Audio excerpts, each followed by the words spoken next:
a man opens his eyes. He's in an inn. A pot is bubbling away next to him. Someone was cooking millet porridge, but it hasn't even finished yet. And this man's eyes, there are tears welling up.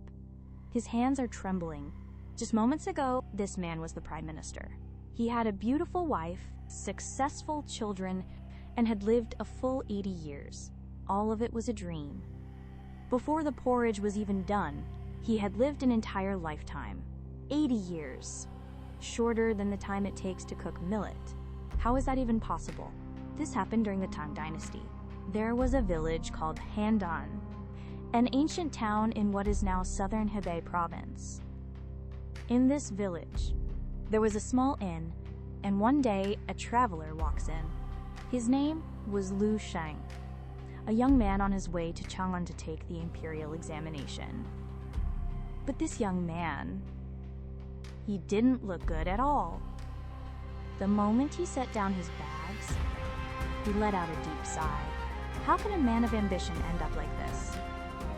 Quote, he'd studied, but had no confidence he'd pass the exam. His family was poor. The world was vast, and there was no place in it for him. He dreamed of rising to a high post, living in a grand estate, making his name known across the land. But the reality was, sitting in the shabby inn, cooking millet porridge. That's when the old man sitting next to him spoke up. He was a Taoist elder named Lu Weng, dressed plainly, but with eyes that were anything but ordinary. He listened quietly to Lu Sheng's complaints, then casually pulled a pillow from his robe. It was a porcelain pillow with holes at both ends. Young man, rest your head on this and take a nap. I'll grant you a taste of glory. Lu Sheng was skeptical, but he was tired, so he decided to give it a try.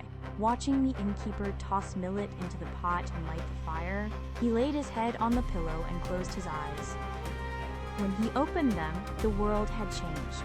Lu Sheng had become the son-in-law of a prestigious family, the Kui clan, immensely powerful, with endless wealth. His wife was beautiful, and the dowry she brought was staggering. The young man, who couldn't even afford millet porridge yesterday, was now dressed in silk, sitting in a grand mansion. Then he took the imperial exam and passed with top honors. First place among thousands. Lu Sheng, returning to Chang'an in triumph. People whispered, "That's this year's top scholar." Flower petals drifted through the air, and the whole world felt like it was beneath his feet. This is the life a true man deserves. Quote, his rank kept climbing. First, he was sent out as a provincial governor. He governed the people so well that his reputation began to spread. He launched irrigation projects to solve a drought, and for that achievement, he earned recognition at court. He became a censor, then a vice minister, and finally, prime minister, the highest post in the court, second only to the emperor himself, the man who governed the realm.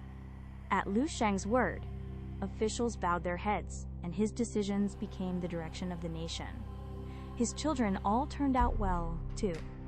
He had 5 sons, every one of them rising through the ranks, bringing honor to the family name. Grandchildren came one after another, and on holidays the whole clan gathered in the great estate, the house overflowing with laughter. Years passed. 30 years, 40 years, 50 years. Lu Sheng lived the kind of life everyone envied. Power, wealth, fame, family.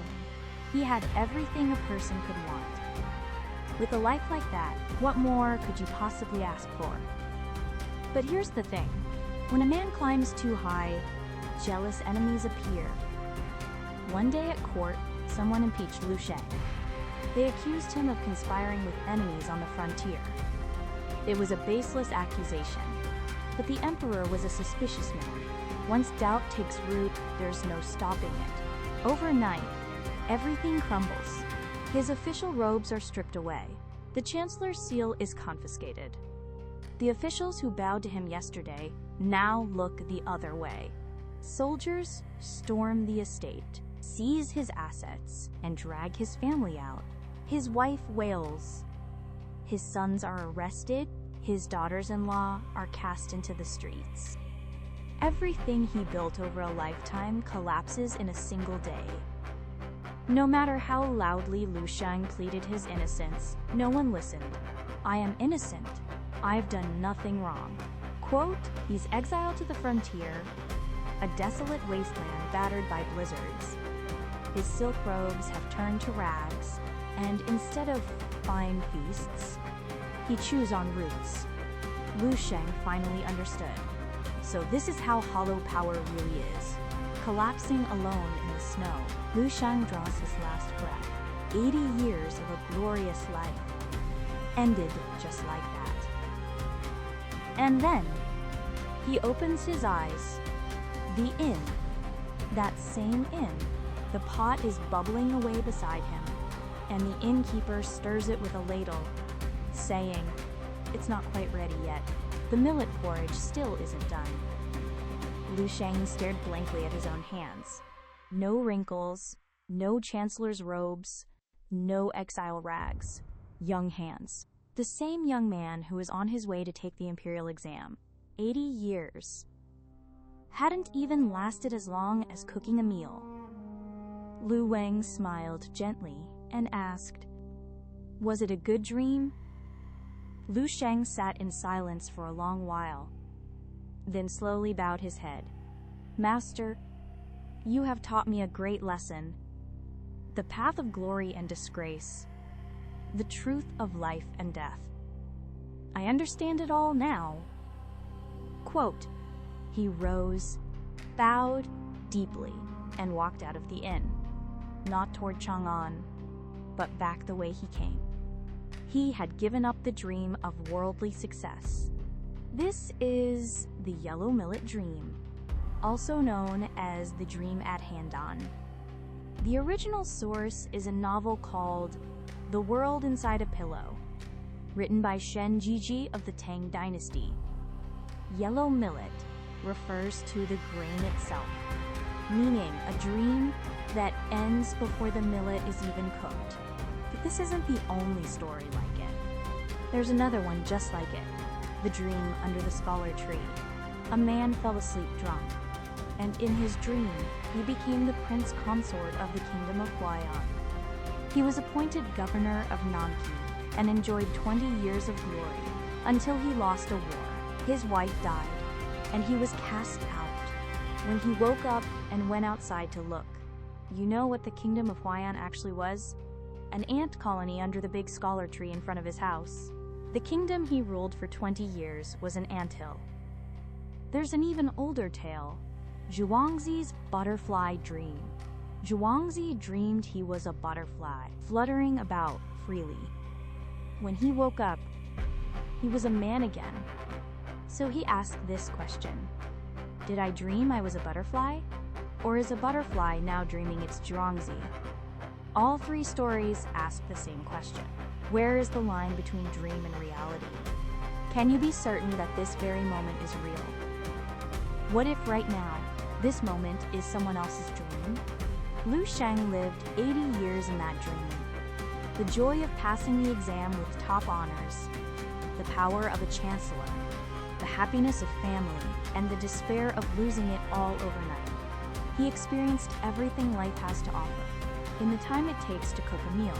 So is this story about nihilism? No, it's not. What Lu Sheng realized wasn't that life is meaningless. It's that chasing wealth and glory blinds you to what truly matters. Even as chancellor, he was anxious. Even as a rich man, he was afraid. Because the more you have, the more you stand to lose. He lived 80 years without a single day of peace. So what really matters? Maybe it's just sitting in an inn, waiting for the millet to cook. Maybe that was the most peaceful moment of all. This story is 300 years old, and it still hits home today. Promotions, money, fame, success. We're all chasing dreams every single day, aren't we? Even if those dreams come true, will they actually make us happy? Lu Sheng had it all for 80 years, and in the end, nothing remained. What matters isn't the destination. It's how you live this very moment.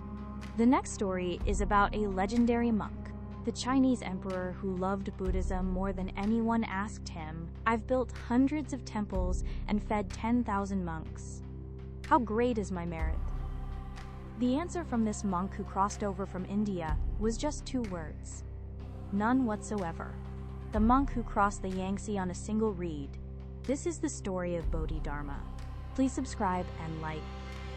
Your support is what keeps this series going.